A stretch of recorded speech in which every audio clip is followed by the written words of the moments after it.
कि हैदराबाद दारुसलाम में 19 अप्रैल के दिन शाम में 7 बजे से 10 बजे तक all India Muslim personal law board की जानिब से वफ़ अमेंडमेंट बिल 2025 के ख़िलाफ़ एक प्रोटेस्ट मीटिंग, पब्लिक मीटिंग रखी जा रही है और जिसकी सदारत all India Muslim personal law board के सदर मौलाना खालिद सैफुल्लाह रहमानी साहब करेंगे।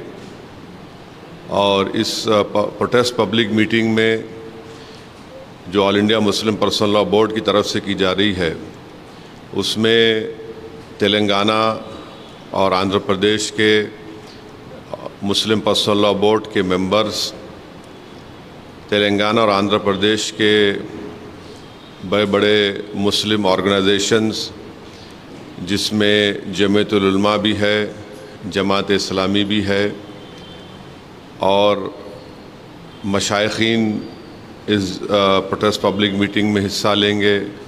उलमा इकराम इस पब्लिक मीटिंग में हिस्सा भी लेंगे और अपनी स्पीचेस और अपने खिताबात के ज़रिए आवाम को बताएंगे कैसा ये वफ़ अमेंडमेंट बिल वफ़ के मुफाद में नहीं है।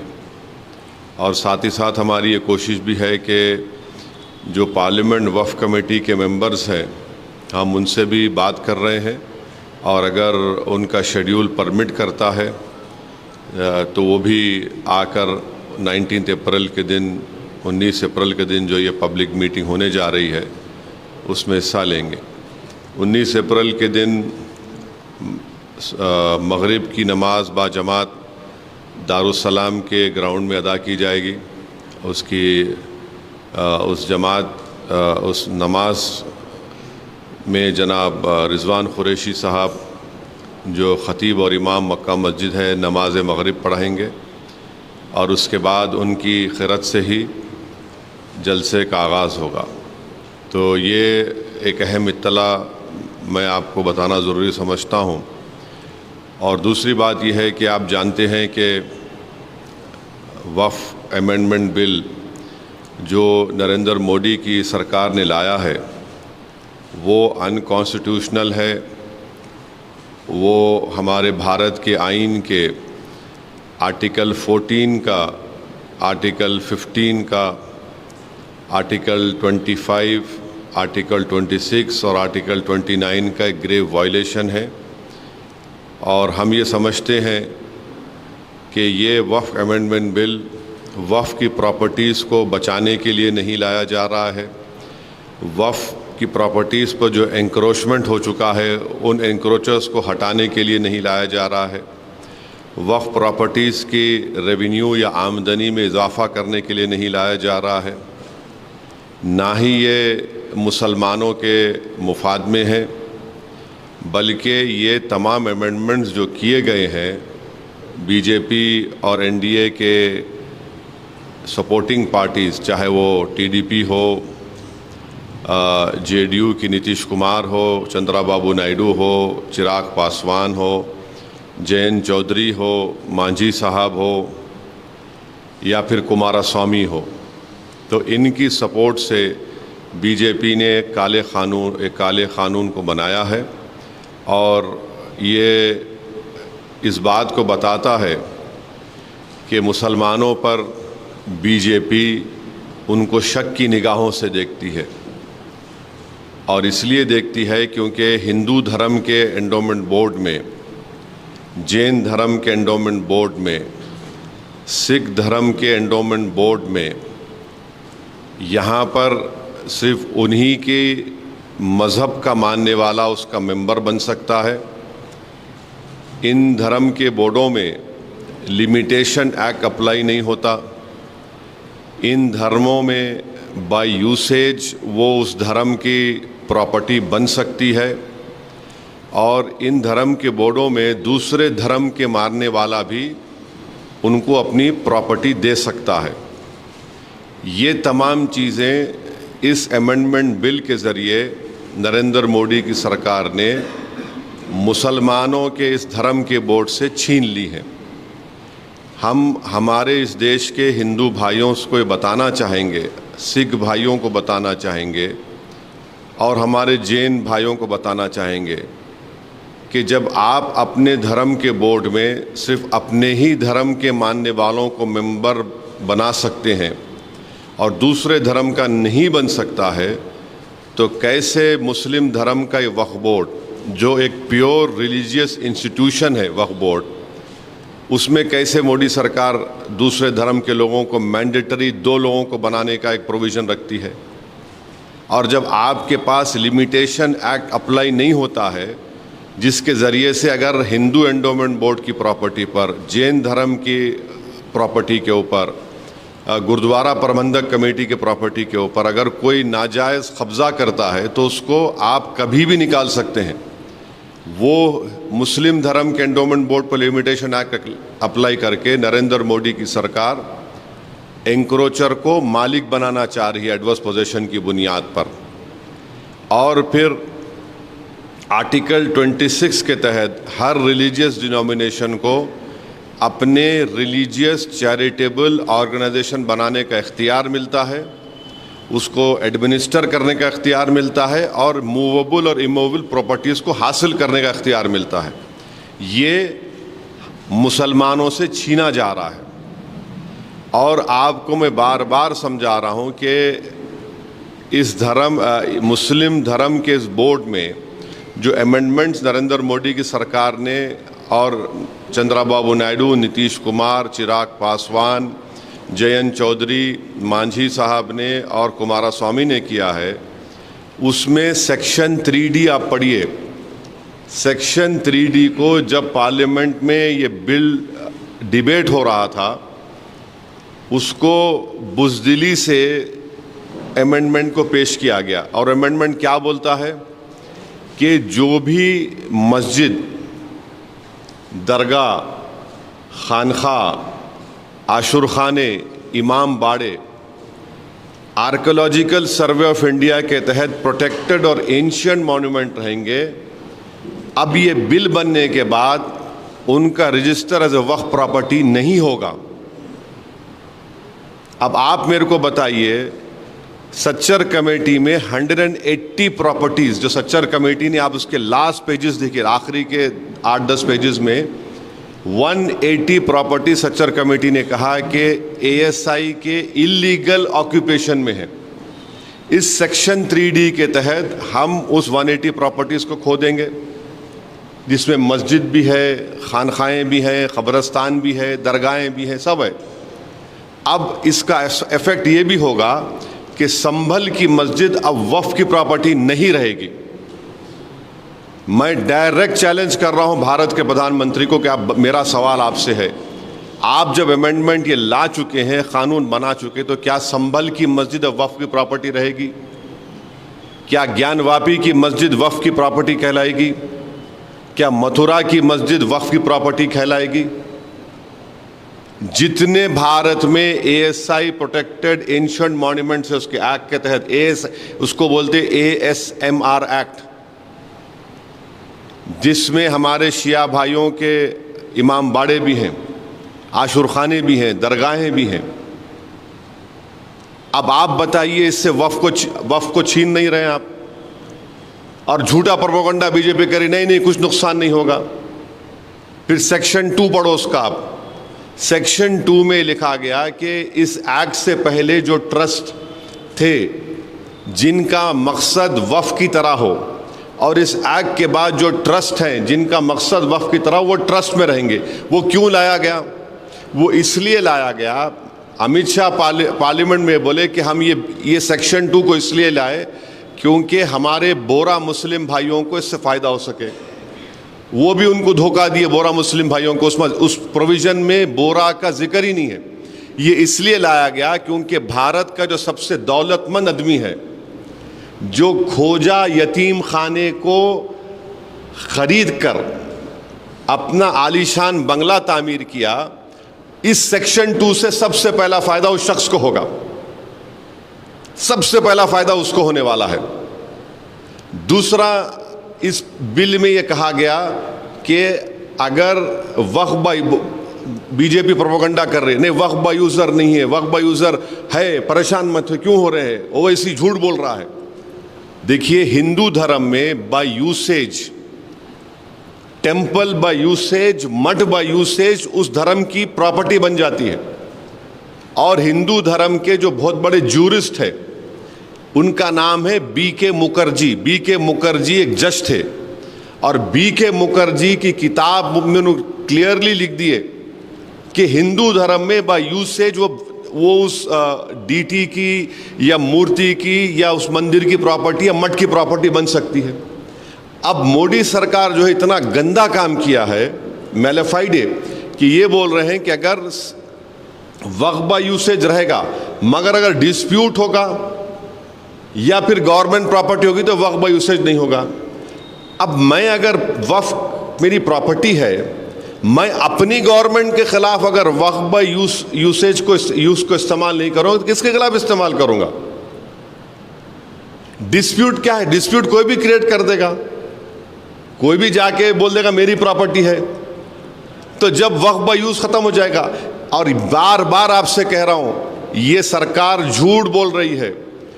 राम मंदिर के जजमेंट में, बाबरी मस्जिद राम मंदिर जजमेंट में सुप्रीम कोर्ट ने कहा वक्फ बाय यूज होगा, बाज़ाब्ता उन्होंने बताया कि उसका एविडेंस ये होगा, उसका पोजेशन होना चाहिए।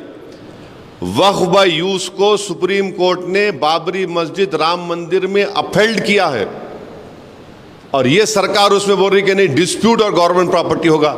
तो सच्चर कमेटी में दिल्ली के 120 प्रॉपर्टीज जो गवर्नमेंट के कंट्रोल में है, सच्चर ने कमेटी ने कहा कि under the illegal occupation of the government, Delhi government, it should be return to the Delhi Waqf board, Delhi Waqf board वापस करना चाहिए। और सच्चर कमेटी ने कहा कि उस 120 सिर्फ दिल्ली के प्रॉपर्टीज की 2007 में मार्केट वैल्यू 8,000 करोड़ रुपये है, 8,000 करोड़। अब जब ये वक्फ बाय यूज का प्रोविजन आएगा, लॉ बन गया, 120 प्रॉपर्टीज चले गए मेरे, जिसमें दरगाहें भी हैं, जिस पार्लियामेंट के सामने की मस्जिद है, जिसके इमाम रामपुर के मेंबर ऑफ पार्लियामेंट मौलाना मुहिबुल्लाह साहब हैं, वो चले गए। अब कल गवर्नमेंट बोले नहीं मस्जिद तुम्हारी नहीं, हमारी प्रॉपर्टी है, लगा दिए, तो उसमें तो खत्म ही हो गया। अब दूसरा यह है कि अगर मैं जाकर ASI के मॉन्यूमेंट से मेरे, जो सच्चर ने कहा, मैं जाके बोलूंगा गवर्नमेंट ने बिल में क्या किया कि गवर्नमेंट का डेफिनेशन जो होता है उसको इतना इनलार्ज कर दिया कि उसमें पब्लिक सेक्टर अंडरटेकिंग्स भी आ गए। अब मैं जाके बोलूंगा भाई मेरी है, तो बोलेंगे हम वक्फ बाय यूज खत्म कर दिया, आपका डॉक्यूमेंट नहीं है। अगर वक्फ बोर्ड जाकर बोलेगा वक्फ बाय यूज मैं इस्तेमाल कर रहा हूं, कोई खाबिज है, इंक्रोचर है, तो गवर्नमेंट बोलेगी नहीं हम तो लिमिटेशन एक्ट अप्लाई कर दिए, 12 साल के बाद उन्हें मालिक बन गया। कौन सा ऐसा प्रोविजन है जिससे वक्फ बोर्ड को फायदा पहुंचेगा, हमको बताइए। हम तो लूज कर रहे हैं हमारे पूरे प्रॉपर्टीज को, वक्फ की प्रॉपर्टीज को। आप सेक्शन 3D ला लिए, सेक्शन 2 ला लिए, सेक्शन 3C कर दिए, डेजिग्नेटेड ऑफिसर। अब डेजिग्नेटेड ऑफिसर कौन होगा बताइए? मेरा गवर्नमेंट से झगड़ा चल रहा, कई जमीनों पे कब्जा है गवर्नमेंट का, तो दुनिया का उस इंसाफ का उसूल ये है कि कोई भी अपने केस में जज नहीं बन सकता। आप क्या कर रहे हैं? डेजिग्नेटेड ऑफिसर गवर्नमेंट अपॉइंट करिए, गवर्नमेंट एग्जीक्यूटिव का हिस्सा है। हमारे देश में, वतन अजीज में, theory of separation of powers हमारे कॉन्स्टिट्यूशन के बेसिक स्ट्रक्चर का हिस्सा है कि कोई भी अपने केस में जज नहीं बन सकता। डेजिग्नेटेड ऑफिसर गवर्नमेंट नॉमिनेट करेगी, वो किसके हक में फैसला करेगा? वो अगर आप ईमानदार थे तो आप बोलना था कि अगर ऐसे झगड़े होंगे तो कोर्ट तय करेगा, आप कोर्ट को भी निकाल दिए डेजिग्नेटेड ऑफिसर। यानी हर एतबार से मुसलमान अपनी जायदादों को खोने जाएंगे। किरण रिजिजू का कल वीडियो देखा मैं, इतना झूठ बोल रहे वो, कुछ नहीं होगा। अरे आप कानून बना के छोड़ रहे हैं सेक्शन 3C के तहत। अब तो उत्तर प्रदेश में तो उन्हें छीनना चाह रहे। उत्तर प्रदेश में 91% of Sunni Waqf board property जो है वो वक्फ बाय यूज की है, पूरे गायब हो जाएंगे। सेक्शन 3D के तहत क्या संभल की मस्जिद वक्फ की प्रॉपर्टी है या नहीं है, बताओ। सिंपल क्वेश्चन कर रहा हूं मैं। तो ये सब इसलिए लाया जा रहा है ताकि मुसलमानों के रिलीजियस प्रॉपर्टीज को और उस धर्म के जो प्रॉपर्टीज है उसको उनसे छीन लिया जाए। और अफसोस की बात यह है कि चंद्राबाबू नायडू की सरकार तिरुमला तिरुपति देवस्थानम में एम्प्लॉयज जो नॉन हिंदू है उनको निकाल रही है। तिरुमला तिरुपति देवस्थानम का एक्ट ये कहता है कि जो टीटीडी का मेंबर होगा वो हिंदू धर्म का होना चाहिए। बोर्ड में आप एम्प्लॉयज को निकाल रहे हैं हिंदू नहीं है बोल के, और यहां पर आप मोदी के अनकॉन्स्टिट्यूशनल ब्लैक लॉ की सपोर्ट करके कह रहे हैं कि मुस्लिम धर्म के बोर्ड में आप नॉन मुस्लिम को रखेंगे। देखिए कितनी हिपोक्रेसी है चंद्रबाबू नायडू की। एम्प्लॉयज का जिक्र नहीं है, टीटीडी के मेंबर्स, उनका कमिश्नर, और बार बार बोलते हैं कि नहीं वक्फ की प्रॉपर्टी पे कब्जा हो रहा। तो 2014 में मुख्तार अब्बास नकवी ने, जब उस वक्त के मिनिस्ट्री ऑफ माइनॉरिटी अफेयर्स थे, उन्होंने एंक्रोचमेंट निकालने का बिल पेश किया था, illegal occupants on Waqf property. क्यों इस सरकार ने उस बिल को वापस ले लिया? क्यों लिया आपने वापस? आप उसको रखते, उसमें ऐड करते, अपनी ईमानदारी को दिखाते। अच्छा, आपको जानकर एक और तकलीफ होगी कि कलेक्टर अगर किसी मुतवल्ली को कोई ऑर्डर देगा कि आप ये काम करिए और मुतवल्ली नहीं सुनता तो कलेक्टर उसको 6 महीने की सजा दे सकता। अगर कलेक्टर किसी मुतवल्ली को बोलेगा कि तुम नमाज में अज़ान नहीं देना, मेरा ऑर्डर है, मैं बोल रहा हूं आपको, आप बोलेंगे ऐसा कैसा कर सकते, ऐसा हो सकता, हो रहा है, तो मुतवल्ली जेल को चले जाएगा। कलेक्टर वेरीफाई करने के बाद ही कोई प्रॉपर्टी वक्फ में जा सकती। ये कैसा होगा? तो वक्फ बोर्ड को आप तो पोस्ट ऑफिस बना के रख दिए। वक्फ board has become a post office, कि वक्फ बोर्ड को इख्तियार ही नहीं है। अच्छा, अब इस कानून बनने के बाद 6 महीने के अंदर, विद इन 6 मंथ्स, आपको पूरे प्रॉपर्टीज को पोर्टल पर रजिस्टर करना पड़ेगा। इंडियन ट्रस्ट एक्ट पढ़ लो आप, उसमें प्रोविजन है ही नहीं पोर्टल का। हिंदू धर्म में नहीं है, एंडोमेंट बोर्ड में, गुरुद्वारा प्रबंधक कमेटी में नहीं है।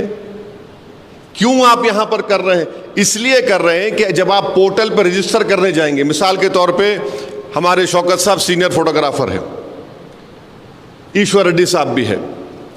अब शौकत साहब एग्जाम कोई प्रॉपर्टी को रजिस्टर करने जा रहे हैं पोर्टल के ऊपर कि भाई ये वक्फ है, तो फौरन कोई भी रोड चलता आदमी बोलेगा नहीं नहीं शौकत की प्रॉपर्टी नहीं है, रजिस्टर नहीं होना।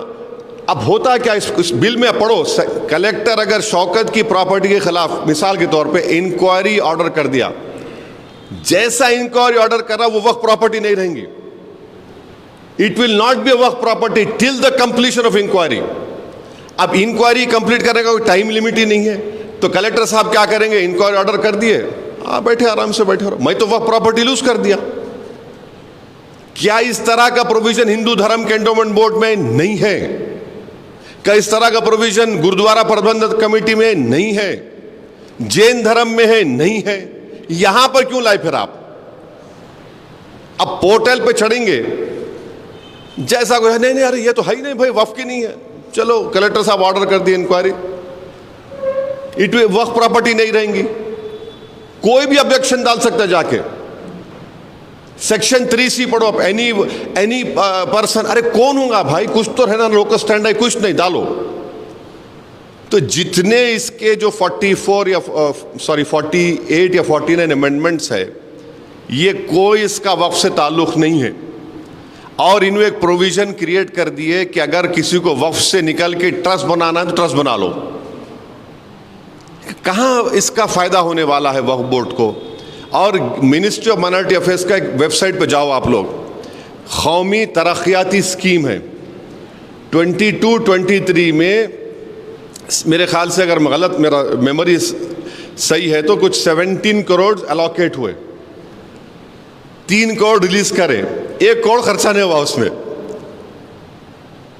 इसमें कौन आके, मैं आके रोका था। 10 साल से आप सरकार में है ना, ये स्कीम 10 साल से आप क्या खर्चा करें बताओ?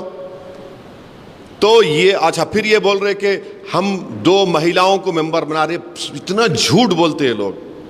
95 एक्ट में आप पढ़ो, स्टेट वक्फ बोर्ड में और सेंट्रल वक्फ काउंसिल में, उसमें क्या लिखा हुआ है, अंग्रेजी का वर्ड लिखा हुआ है, एटलीस्ट 2 वुमेन, एटलीस्ट 2 वुमेन, और वो मुस्लिम होना चाहिए, नंबर 1। इन्हों क्या कर दिए, शैल बी 2, माने यहां वहां पर पहले क्या था, कम से कम 2 से बढ़ भी सकते थे, इन्हों 2 कर दिए खाली। फिर उसमें आप क्या कर रहे, सेंट्रल वक्फ काउंसिल में 22 मेंबर्स हैं, जिसमें से 11 नॉन मुस्लिम बना सकती सरकार। स्टेट वक्फ बोर्ड में 11 मेंबर होंगे, जिसमें से 7 नॉन मुस्लिम को बना सकते और 4 मुसलमान रहेंगे। अब इलेक्शन नहीं होगा स्टेट वक्फ बोर्ड का, एमपी कैटेगरी का इलेक्शन होता था, एमएलए का, बार काउंसिल का, मुतवल्ली का, गवर्नमेंट नॉमिनेट करेंगी। अब जब गवर्नमेंट नॉमिनेट करेंगी, क्यों करेंगे, प्रोविजन क्यों लेके आए, जब नॉमिनेट करेंगे तो वक्फ बाय यूज है, कोई काबिज है, समझे आप। तो गवर्नमेंट जब बोलेंगे नहीं ये वक्फ बाय यूज खत्म हो गया, ये गवर्नमेंट प्रॉपर्टी हो गई, एनक्रोचर मालिक बन गया, गवर्नमेंट जब कलेक्टर फैसला लेंगे तो ये वक्फ बोर्ड सब खाली गूंगे अंधे बन के जी हुजूर बोलेंगे। नॉमिनेट ये लोग करेंगे ना, नॉमिनेट को ऐसे लोगों को नहीं करेंगे जो ईमानदारी से काम करेंगे, जो उनको थाली बजाएंगे, जो उनके सामने लेट जाएंगे, उनको ही बनाएंगे ना। तो इसीलिए नॉमिनेशन लेके आ रहे स्टेट वक्फ बोर्ड में और सेंट्रल वक्फ काउंसिल में। आप ये बताइए कि अगर कोई प्रॉपर्टी रजिस्टर हो गई वक्फ बोर्ड में, और एक अमेंडमेंट बता रहा हूं, तो उसको चैलेंज करने का टाइम 1 साल का है, इन्हों क्या कर दिए 2 साल कर दिए, माने लड़ते रहो। और एक झूठ जो गवर्नमेंट बीजेपी बोल रही कि नहीं वक्फ ट्राइब्यूनल के जजमेंट के खिलाफ कोई कोर्ट को नहीं जा सकता था, आप सुने होंगे, कोर्ट को नहीं जा सकते, कैसे, कितना झूठ बोल रहे। भारत में 14 या 20 ऐसे ट्राइब्यूनल है, चाहे जिसमें मशहूर इनकम टैक्स ट्राइब्यूनल, एनजीटी का ट्राइब्यूनल, रेलवे क्लेम्स ट्राइब्यूनल, आपके ऐसे 14-15 ट्राइब्यूनल्स है, जिसके जजमेंट के खिलाफ आप हाई कोर्ट जा सकते, मगर रिव्यू पिटीशन डाल सकते, रिव्यू पिटीशन। और जब हाई कोर्ट जाता तो हाई कोर्ट पूरा रिकॉर्ड देख सकता। अब आप क्या बोल रहे, नहीं रिव्यू नहीं, अपील होगा। अपील माने पूरे एक कोर्ट में पूरे भारत में लाखों केसेस पेंडिंग है, लाखों, और कॉन्स्टिट्यूशन के प्रोविजन के तहत ट्राइब्यूनल बनाया गया। ये बोलते नहीं ट्राइब्यूनल का झूठ बोले, हमारे हिंदू भाइयों को देश में झूठ बोल दिए, नहीं कोई जा ही नहीं सकता ट्राइब्यूनल। अरे जा सकता बाबा, एनजीटी का ट्राइब्यूनल के जजमेंट के खिलाफ, इनकम टैक्स का ट्राइब्यूनल, रेलवे क्लेम्स ट्राइब्यूनल, आप रिव्यू डालते हाई कोर्ट में, कौन रोक रहा, कोई रोक नहीं सकता किसी को। नहीं पूरे देश में प्रोपेगेंडा कर दिया, नहीं जा ही नहीं सकते थे, हम कर दिए। अरे क्या करें आप। अब ट्राइब्यूनल का 95 एक्ट में डिस्ट्रिक्ट जज को अपॉइंट करता था chief justice of the high court, जैसा हैदराबाद का ट्राइब्यूनल है, ये तेलंगाना, उसको तेलंगाना हैदराबाद हाई कोर्ट के सीजीआई अपॉइंट करते थे। जब वो अपॉइंट करते थे तो उनके एडमिनिस्ट्रेटिव कंट्रोल में रहता आदमी हो, डिस्ट्रिक्ट जज। अब आप क्या बोल रहे, रिटायर्ड को बना सकते, जब रिटायर्ड को बनाएंगे तो उन्हें तो chief justice of high court के एडमिनिस्ट्रेटिव कंट्रोल में नहीं रहेगा। कौन सा ऐसा प्रोविजन है जो मुसलमानों के फायदे में, हमको बताओ। और आप बोल रहे ओबीसी को हम लाके डालेंगे। अरे भाई साहब, जिस पार्टी में 2014, 2019, 2024 में कितने मुसलमान जीत के आपके पास बताओ। अब तो 240 में चंद्राबाबू नायडू की पार्टी, नीतीश कुमार की पार्टी, चिराग पासवान की पार्टी, जयंत चौधरी की पार्टी और मांझी की पार्टी, कुमारस्वामी की पार्टी, एक मुसलमान नहीं है इनके पास। और इन्हों चले हम मुसलमानों की मोहब्बत में काम करें, एक मुसलमान मिनिस्टर नहीं है आपके पास। कौन सा मुसलमानों की मोहब्बत में आप काम करने जा रहे हैं। तो ऑल इन ऑल ये है कि ये वक्फ की बर्बादी के लिए, मस्जिदों को, दरगाहों को, खानखाओं को छीनने के लिए। और आखिरी अमेंडमेंट की बात कर रहा हूं, एक वक्फ बाय इवैक्यू प्रॉपर्टी होते, यानी जो लोग भारत को छोड़ के चले गए दूसरे कंट्री को, जाने से पहले वो बोले ये मेरी प्रॉपर्टी है, मैं वक्फ कर रहा हूं उसको, वक्फ करके चले गए। और ख़ास तौर से इन पर्टिकुलर एग्जाम्पल दे रहा हूं आपको, हरियाणा में, पंजाब में ऐसे, मैंने, अगर मैं गलत नहीं कह रहा हूं, बल्कि हज़ारों एकड़ के करीब या 100 एकड़ करीब ऐसे ज़मीनात हैं, उसका रेवेन्यू आता पंजाब हरियाणा, पंजाब के वक्फ बोर्ड को, हरियाणा के वक्फ बोर्ड को। अब वो प्रोविजन को ओमिट करके आप क्या बोल रहे, कस्टोडियन उसका टेक केयर करेगा, तो वक्फ से निकल गई ना प्रॉपर्टी, वक्फ से निकल गई प्रॉपर्टी। वो क्यों करे आप? वो किसको रियल एस्टेट को फायदा पहुंचाना चाह रहे बताओ आप? ये ऑल इन ऑल है। मैं इतना लंबा और बोल सकता हूं, मगर जो बेसिक, जो अहम अमेंडमेंट जो गवर्नमेंट करी है, जिससे वक्फ को बर्बाद करने की पूरी कोशिशें की जा रही है, हम इसके खिलाफ एहतजाज कर रहे हैं। All India Muslim personal law board ने जो फैसला लिया है, हम उसकी तायीद करते हैं, और हम एक ही अपील करेंगे कि जहां कहीं भी जिस किस्म का प्रोटेस्ट हो, आप उसमें उसको कामयाब करिए, और सबसे अहम बात ये, उसको पीसफुल रखिए और अपना प्रोटेस्ट रजिस्टर कराइए। हम अभी भी हम देश के प्रधानमंत्री से ये अपील कर रहे हैं कि आप इस पर गौर करिए। आप ये कानून सिर्फ भारत के संविधान के खिलाफ भी बना रहे हैं और अपनी आइडियोलॉजी को इस देश पर मुसल्लत कर रहे हैं।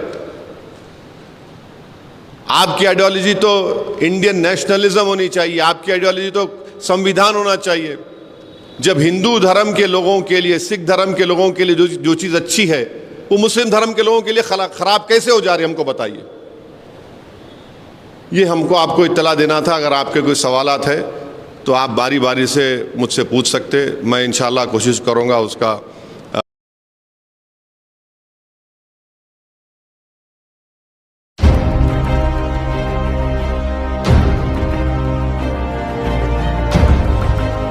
हैदराबाद वॉइस, आपकी आवाज।